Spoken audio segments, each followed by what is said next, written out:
After an 8-year hiatus, Saloma was firmly back on the scene, this time making an impression on the twice-divorced, much idolized and newly available P.Ramlee.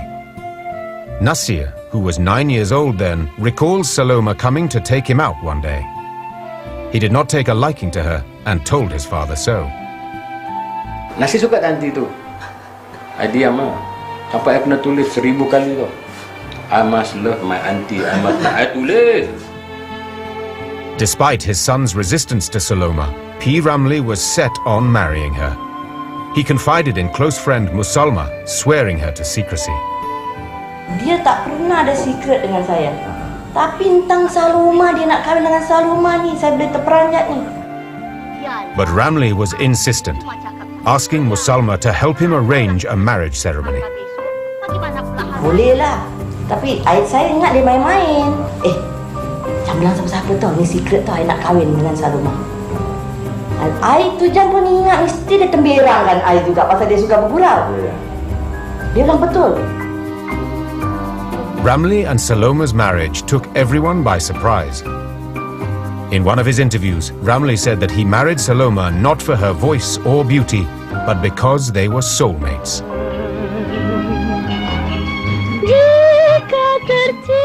For Saloma, there was a fine line between being his soulmate and living with his eccentricities. Mula-mula dulu saya pelik, baru-baru kahwin tak erti lah. Dia ni betul-betul ganjil lah. Saya belum pernah jumpa orang macam dia lah. Dia kalau nak bikin lagu ni tak kira masa. Kadang-kadang dekat bilik mandi tu kan, maaf cakap dekat dalam bilik mandi dia duduk berjam-jam, dia duk fikir. Sampai saya pun nak takut. Rupanya dia karang lagu lah, buat skrip lah, nanti tangan dia macam tu. Saloma embraced her married life with enthusiasm. As it turned out, she got on famously with Nasir. Masa dia orang gaduh, P.Ramlee Saloma gaduh. Dia orang dua gaduh. Yang kaya ai. Siapa dia orang gaduh, dia orang tak tegur. P.Ramlee nak minta apa? Dia guna you lah. Guna ai. Cakap dengan mama, mana Didi punya ni. Dia aja. RM1. Habis jumpa mama. Mama ada mesej lah mama. Ambil dek mama tu. I kaya tau. I love her so much lah. Betul cakap, I love her so much. Saloma was involved in many of P.Ramlee's successful films, but mostly in supporting roles. Where she had no acting role, they featured her exquisite voice. Singing was her first love, and that suited her husband well. Oh, akibatnya jatuh merana. Before long, they became the country's very own screen couple.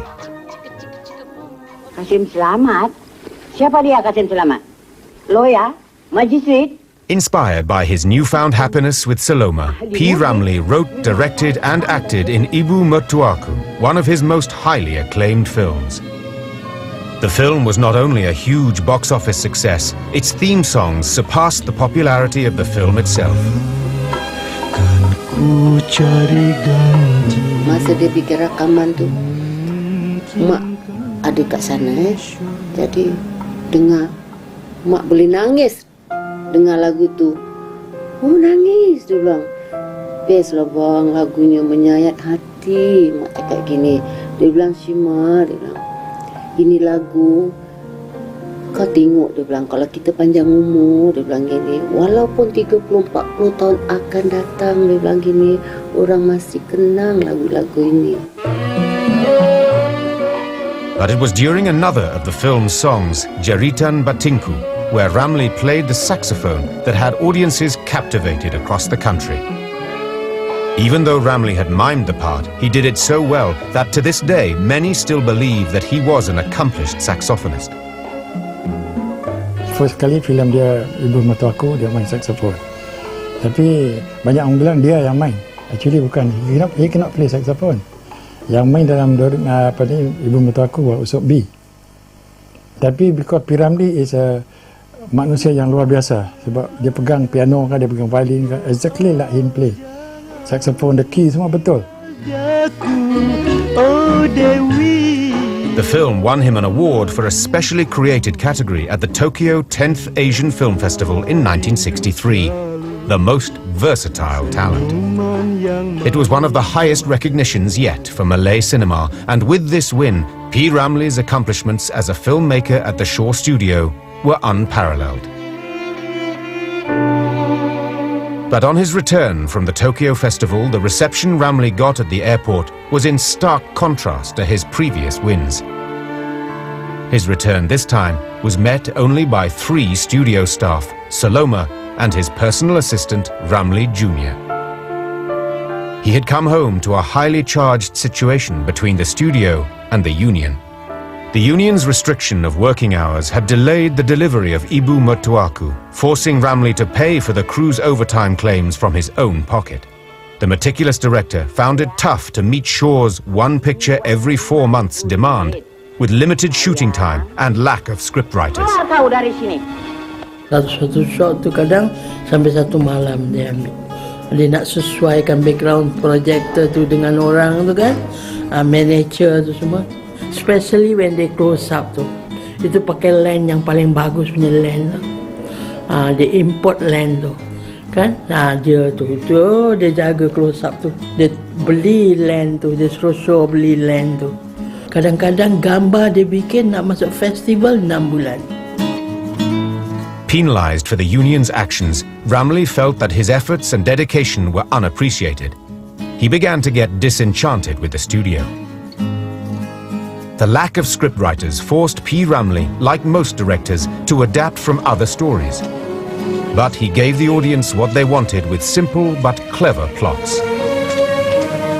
Ramlee is a very good man for Chedo, you know. Number one fellow, very clever, and nobody can see it. Even Lagu also like that. But nobody will know, you know, what he has done. He's a wonderful chap, intelligent. Ramlee created some of his best cinematic magic, and although he was far from content with the studio, the Shaws gladly continued to invest in him and gave him bigger budgets for bigger movies. Kau boleh tahu siapa yang gambar yang mahal. Satu saya cakap kau tahu. P.Ramlee lah. Especially dia best set semua. Kadang-kadang dia best set murah-murah dia kasih. 2 hari sudah habis boleh bikin satu set. Kadang-kadang tak ada. 8 hari, 10 hari mau bikin dia best satu set. Terrible at handling his own money, Ramlee asked Kwek to deal with his finances and trusted him implicitly. Kadang-kadang saya masuk ke bank. Dia nak apa-apa saya keluarkan kasih sama dia. Ramlee kau kasih sama saya simpan ni duit kau tak hitung. Apa Mr. Kwek ni cakap macam budak-budak lah. Dia cakap sama kita itu macam dia kata Mr. Kwek kalau mau pakai ambil dia kata. Duit dia banyak lah, termakan tak habis. Itu je dia tak betul punya bini yang tak tahu apa, saya tak tanya dia. According to Kwek, they worked crazy hours to complete Ramlee's films quickly because they were guaranteed hits. Kalau saya tahu bukan main bagus lagi dia main gambar, duit masuk bukan main banyak, kau tak ada. Habis kalau dia nak apa sikit lebih kurang kau tak boleh kasih. Tak boleh lah. Saya kalau tak kasih sama dia, saya rasa Continued success with his comedic films culminated in P.Ramlee winning his next and last international award for the film entitled Madu Tiga.